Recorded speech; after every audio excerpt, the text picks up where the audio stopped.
It's about 9 before the hour. Back to Chuckle Nuts tonight. The bit about when challenges to our prosperity emerged. Don't you like the passive voice being used there?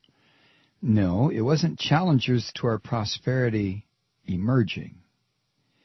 It was the way Bush and the Republican Party have absolutely decimated this economy.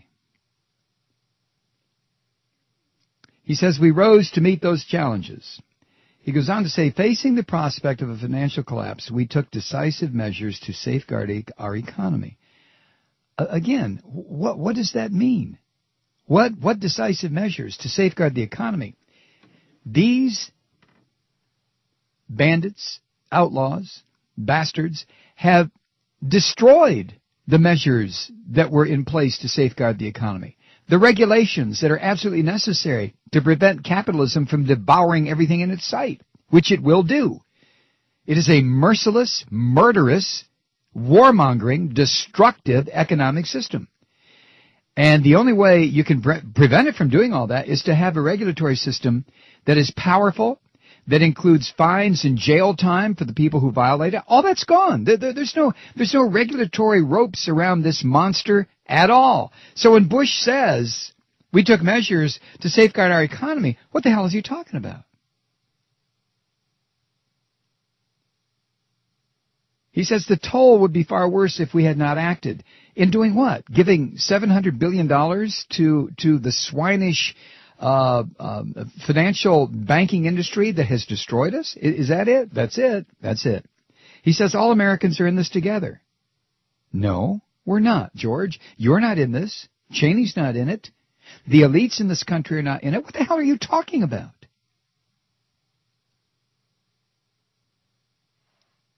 And together, with determination and hard work, we will restore our economy to the path of growth. It's nonsense. It's gibberish. Thank God this son of a bitch is on his way out. And then when he says, well, our nation is safer than it was 7 years ago, the gravest threat to our people remains another terrorist attack. Our enemies are patient and determined to strike again. America did nothing to seek or deserve this conflict. What? What? The purveyor of terrorism on this earth, to a greater extent than any other country, has been, for the past 50 years, us. Us. Whether it was in Southeast Asia, Africa, Central America, South Asia, Eastern Europe, come on. Come on. The nation is not safer than it was 7 years ago. We are probably in a more dangerous period here in the United States than ever before, even greater than on September 10th, 2001. The only saving grace is that this son of a bitch and his thugs will be out of office. That's the only thing that we have going for us right now. Other than that, George Bush and his enablers have made this country more vulnerable than it's ever been in its history. You want to argue with that? Go ahead. Send me an email. Call me up. Tell me. You tell me when we've been more vulnerable on a global basis, whether it is militarily, financially, economically, on any level. In terms of education, when have we ever been more vulnerable? Thanks to the past 8 years from this monstrous little twit. And he goes on and says, we see America's character in Dr. Tony Somebody, a principal who opened a new charter school from the ruins of Hurricane Katrina. From the ruins of Hurricane Katrina. How does this bastard even mention that? Even mention Hurricane Katrina without his God reaching out of the clouds and just wringing his neck? How does he do that? How can he mention Hurricane Katrina? The man who led the government that allowed tens of thousands of people to go down the toilet. And they're still suffering. And will continue.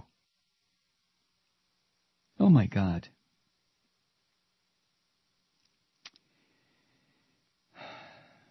It goes on. But I'm not going to go on with any more of this. We'll have to see him again on Tuesday when he's standing in the swearing-in ceremony of Barack Obama. Say what you want about Barack Obama, he's not George Bush, and that's not damning with faint praise by any means. It is just a very clear truth. The leadership of this country is going to pass out of the hands of an incompetent, sociopathic criminal and his enablers and the people who manipulated Bush. Of course, Bush was willing to be manipulated. I get to play president. Ooh. I get to order people dead. Ooh. I get to fly onto the deck of an aircraft carrier. Ooh. I get to fly around the country. Ooh. I have all this power. Hey, how about this, Pickles? I have all this power. I bet Dad liked that. Oh, don't mention Dad. I don't want to talk about Dad. Don't talk about Dad. And he's going. I know a lot of people, that's a real surprise. Over the past 2 years, certainly the past 2 years, all the emails I've gotten about, well, Malloy, what makes you think he's going to leave office? Okay, we've got till Tuesday. But thank God he's leaving. Bill writes in, Mike, Bush had that airhead, arrogant, stuporous Alfred E. Newman smirk smile on his face tonight. My rage was trumped only by my disbelief at the nerve of this murderous shell of a moron. I couldn't believe he drudged up and wore that idiotic look on his face as his final image before a country which would lock him up for life if it could. He is insane. Goodbye, George W. Bush. May you suffer in a hell on earth for the rest of your days.